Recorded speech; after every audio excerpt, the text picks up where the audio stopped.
आज की video lecture number 20 और आज हम लोग सुपर प्रॉफिट मेथड और कैपिटलाइजेशन मेथड को पढ़ने जा रहे हैं।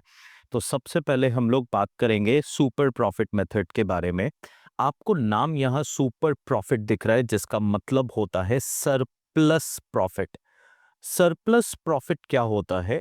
अब हम लोग इसके बेसिस पे गुडविल कैलकुलेट करना सीखेंगे। तो पहले मैं आपको फॉर्मूला लिखा देता हूँ, फिर मैं आपको एक एग्जांपल लेके इसको समझाने की कोशिश करूंगा। देखिए बेटा, बात ये होती है कि अभी तक जो हमने गुडविल कैलकुलेट करना सीखा वो एवरेज प्रॉफिट के बेसिस पे कैलकुलेट करना सीखा। और इस मेथड में कहता है कि there is no need to calculate goodwill on the basis of average profit, but we need to find out the extra profit, the surplus profit. तो इसमें हम लोग कर क्या रहे हैं? हम लोग गुडविल निकाल रहे हैं on the basis of super profit.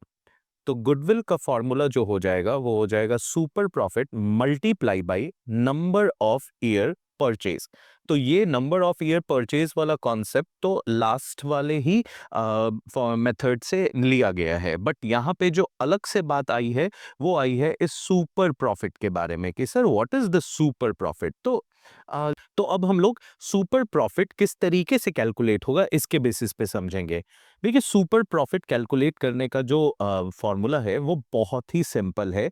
इसमें कहा गया कि अगर आप एवरेज प्रॉफिट में से नॉर्मल प्रॉफिट को माइनस करते हो, एवरेज प्रॉफिट मतलब एक व्यक्ति जो बिजनेस कंटिन्यू कर रहा है वो उससे कितना कमा पा रहा है, एवरेज प्रॉफिट कह लो या आप एक्चुअल प्रॉफिट कह लो, जो एक बिजनेस एक्चुअल प्रॉफिट अर्न कर रहा है जिसके बिजनेस को मैं बाय करना चाहता हूं।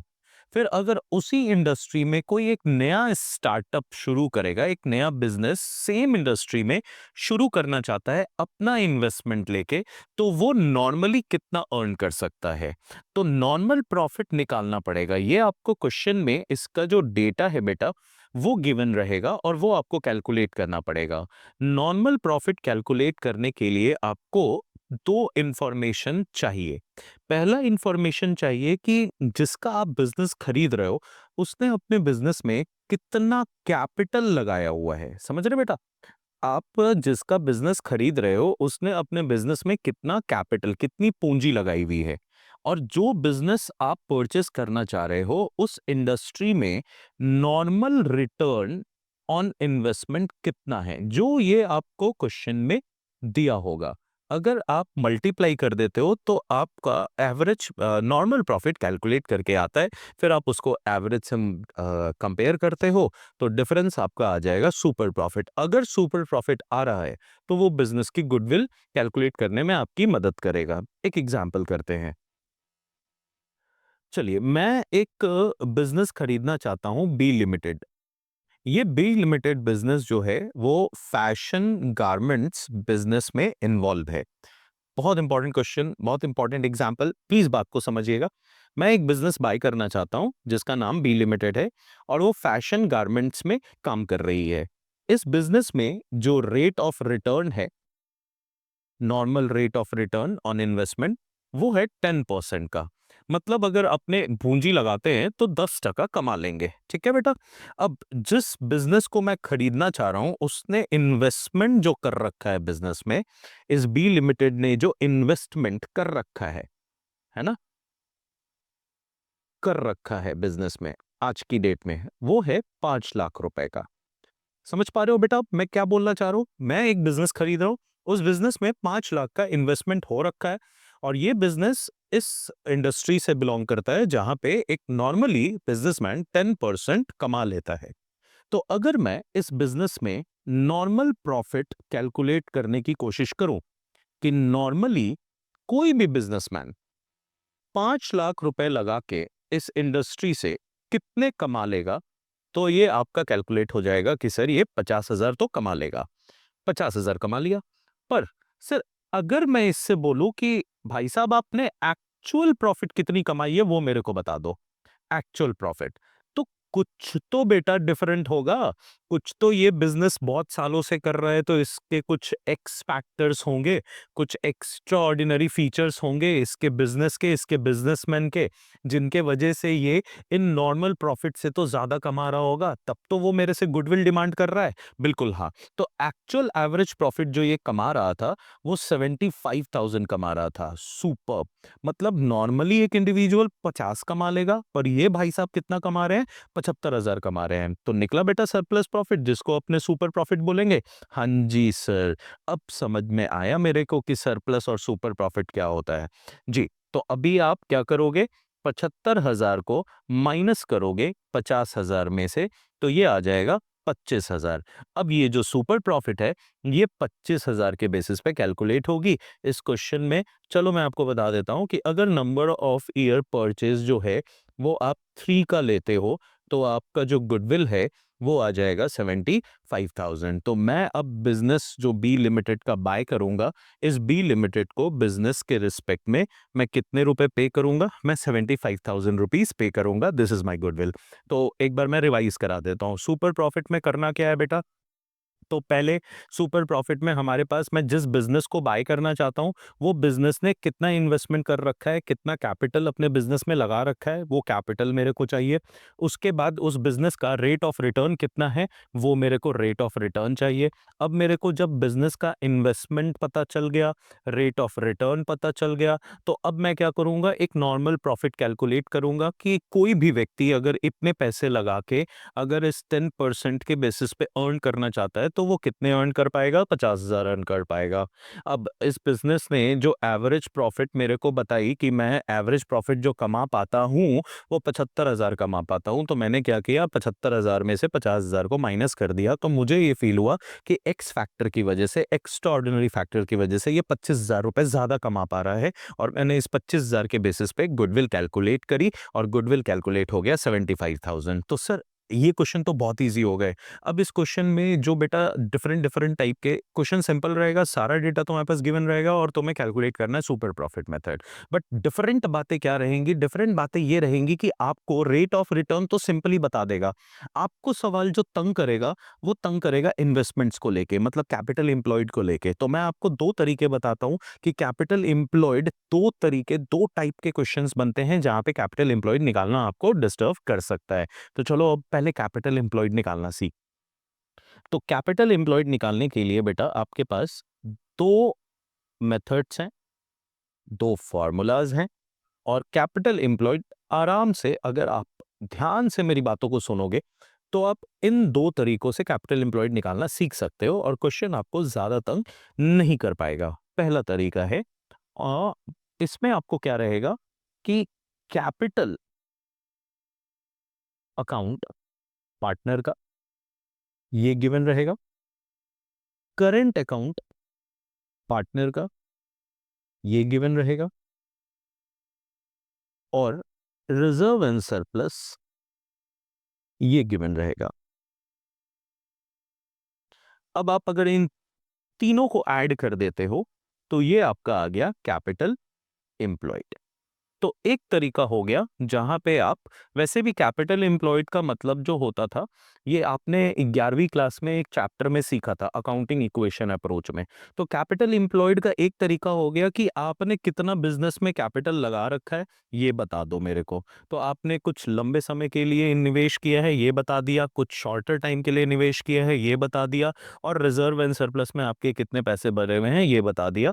तो ये आपका निकल गया कैपिटल, जो सीधा सीधा आपको सवाल में गिवन होगा। दूसरा तरीका जो हमने 11th क्लास में सीखा था, वो हमने सीखा था अकाउंटिंग इक्वेशन चैप्टर में। याद करो आप लोगों को, ध्यान आ रहा है? अकाउंटिंग इक्वेशन ऐसा करके कोई चैप्टर आपने पढ़ा था? हाँ सर, ध्यान आ रहा है। इस चैप्टर में हमने क्या किया था? हमने किया था एसेट्स माइनस लाइबिलिटीज।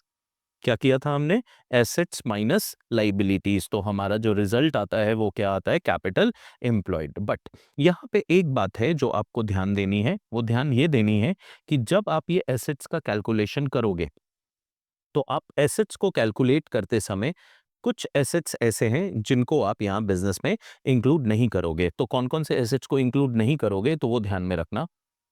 यहाँ लिखा है all assets excluding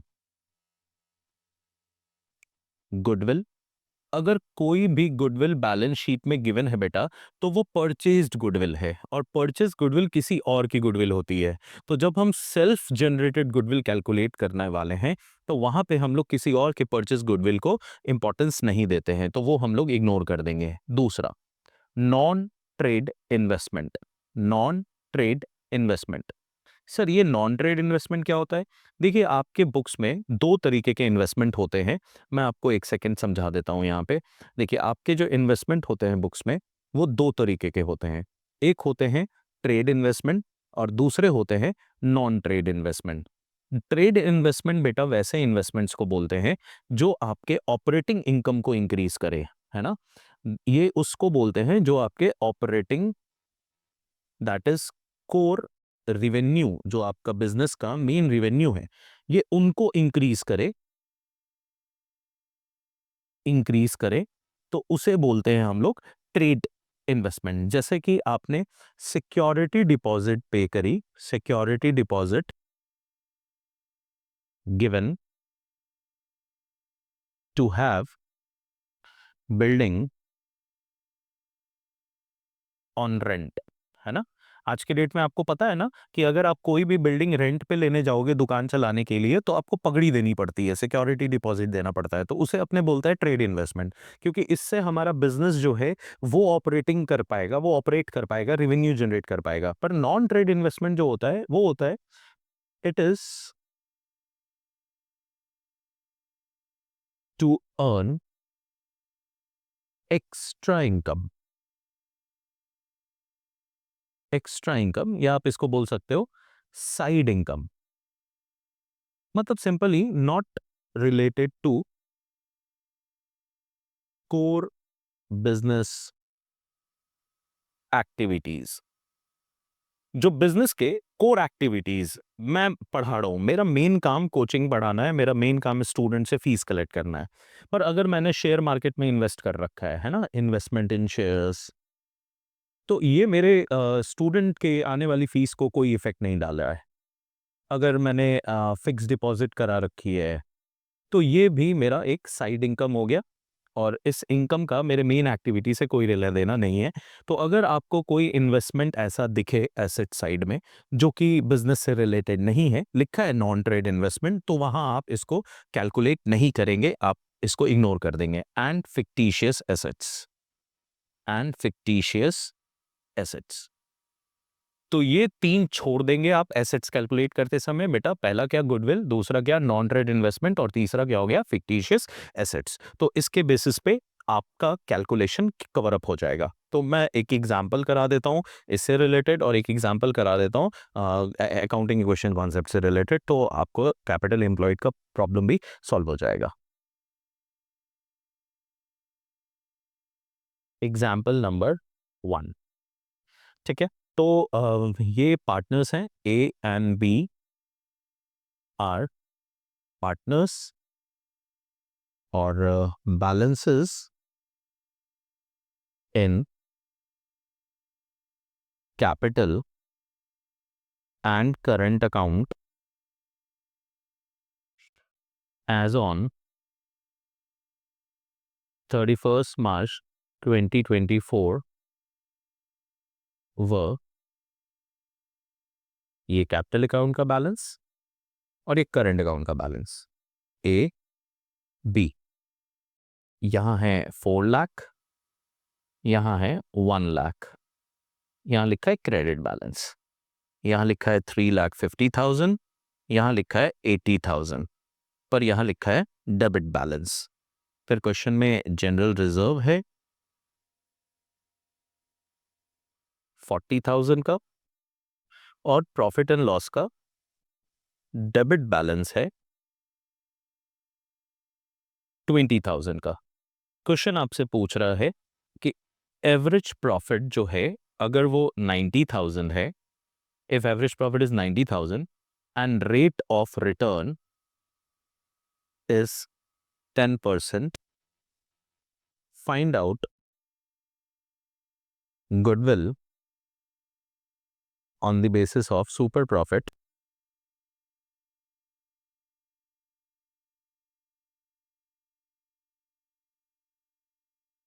if number of year purchases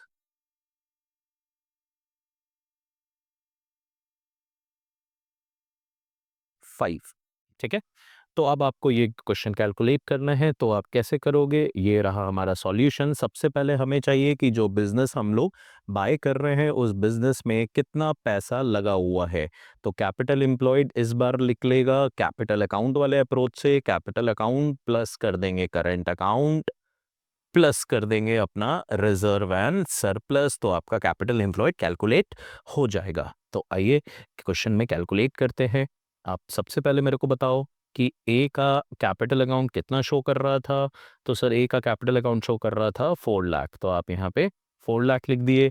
फिर आपको बी का कैपिटल कितना शो कर रहा था, 1 सेकेंड सर, बी का कैपिटल देख लेता हूँ। बी का कैपिटल सर 3,50,000 शो कर रहा था। ओके, ए का करंट अकाउंट कितना शो कर रहा था, तो sir 1 second, 1 lakh rupees show कर रहा था। और बी का करंट अकाउंट कितना शो कर रहा था, सर ये तो नेगेटिव में था। हाँ जी, कोई बात नहीं, ये नेगेटिव में था तो 80,000 रुपीज शो कर रहा था। प्लस आपका जनरल रिजर्व था 40,000 का, आप ऐड कर दो। और फिर आपका प्रॉफिट एंड लॉस का बैलेंस जो था वो माइनस होगा, बिकॉज डेबिट बैलेंस कह रहा था, है ना। तो 20,000 आपने माइनस कर दिया। अब इनको कैलकुलेट करते हैं, तो 4 + 3 7 + 1 8, 850, 850, 890, 890 एंड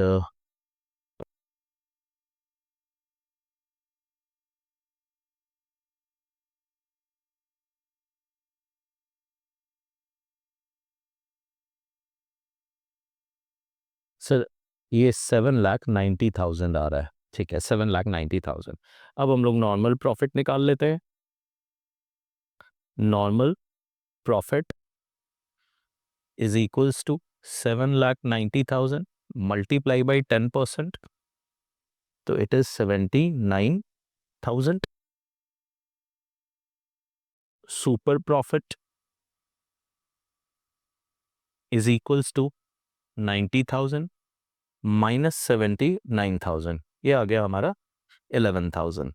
तो गुडविल हो गई हमारी 11,000 multiply by number of year purchase that is 5, ये हो गया 55,000। तो आई होप आपको एक अप्रोच मैंने समझा दिया और वो आपको अच्छे से समझ में आ गया है। अब हम लोग नेक्स्ट अप्रोच की तरफ बढ़ेंगे, नेक्स्ट कॉन्सेप्ट पे चल रहे हैं, जहां पे हम लोग एसेट्स माइनस लाइबिलिटी के बेसिस पे क्वेश्चन को सॉल्व करेंगे और सुपर प्रॉफिट कैलकुलेट करेंगे। दिस इज द क्वेश्चन, आपको बैलेंस शीट गिवन है।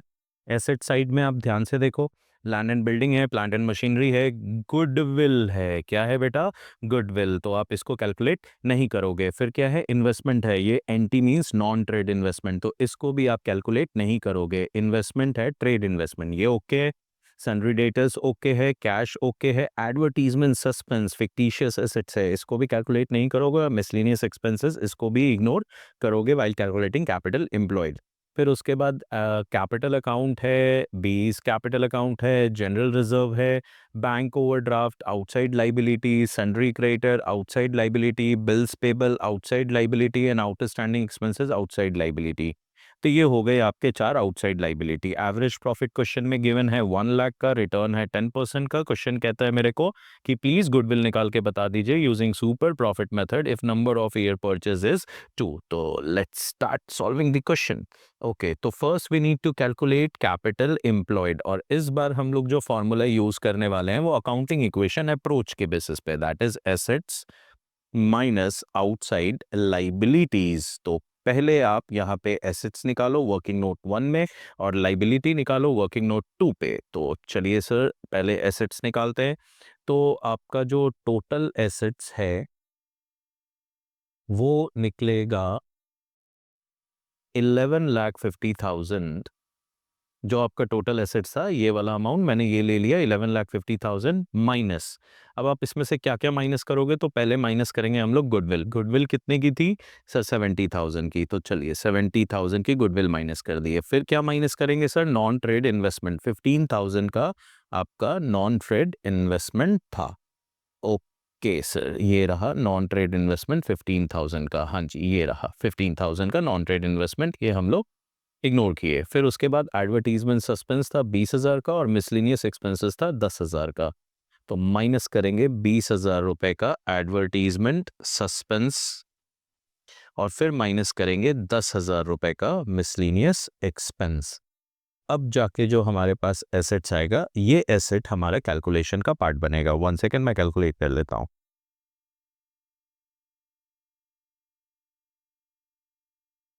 ये आएगा 10,35,000।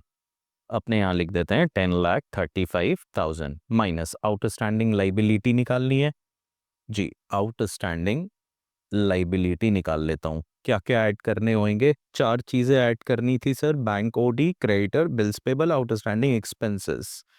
तो पहला आपका था bank overdraft, sundry, creditor, bills payable and outstanding expenses. Amount ले लेते हैं 50, 150, 30, 20। 50,000, 1,50,000, 30,000 एंड 20,000। 250, 2,50,000। अब आप यहाँ पे माइनस कर दो 2,50,000। 10,35,000 माइनस 2, 835 माइनस 50। कैपिटल एम्प्लॉयड आएगा 7,85,000। उसके बाद क्वेश्चन में हमारे पास रिटर्न दिया, एवरेज प्रॉफिट दिया, गुडविल निकालना है। तो चलिए अब हम लोग पहले कैलकुलेट करते हैं नॉर्मल प्रॉफिट। तो normal profit is equals to 7,85,000 का capital employed multiply by 10%, that is 78,500।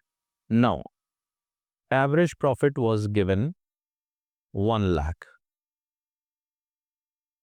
Super profit is equals to 1 lakh minus 78,500 is equals to 21,500. So goodwill is equals to 21,500 multiplied by 2, that is 43,000। ये आ गया goodwill. तो मैंने आपको super profit के सारे methods, सारे questions की वैरायटीज मैंने आपको बता दी है। आई होप आपको पॉइंट समझ में आया होगा। अच्छे से एग्जाम के क्वेश्चंस जो बुक में दिए हैं, जो आप बुक फॉलो करते हो, तो सॉल्व करो। कहीं पे भी दिक्कत आती है तो let me know in the comment section below. Thank you so much. मिलता हूँ आप लोग से नेक्स्ट वीडियो में।